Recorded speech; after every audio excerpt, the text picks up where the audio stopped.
Viral oknum polisi usir warga saat antri pembagian BLT, diduga karena warga belum vaksin booster. Sebuah video yang memperlihatkan oknum polisi mengusir warga saat pembagian bantuan pangan non-tunai atau BPNT viral di media sosial. Dalam video yang memperlihatkan oknum polisi tersebut mengusir dengan nada tinggi. Diketahui dalam video tersebut, aksi pengusiran ini dilakukan karena warga belum vaksin ketiga atau booster.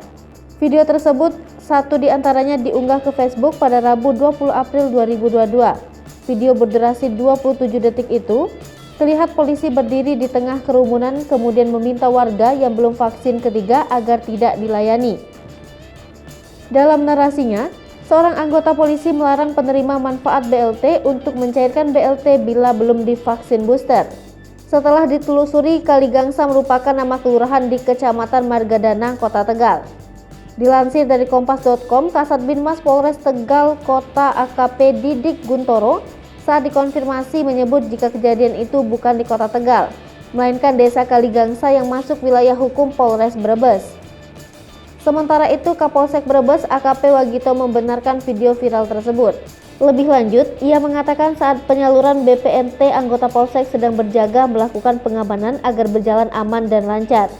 Diketahui, acara hari itu dihadiri ratusan warga yang berdesak-desakan. Menurut Wagito, yang disampaikan anggotanya dalam video adalah semata-mata agar pembagian BPNT berjalan lancar dan sesuai aturan. Terakhir, Wagito menegaskan, anggotanya sama sekali tidak melarang warga untuk menerima BPNT.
Saat Lipopo TV, jangan lupa komen, like, dan subscribe, serta tonton terus berita-berita terupdate lainnya.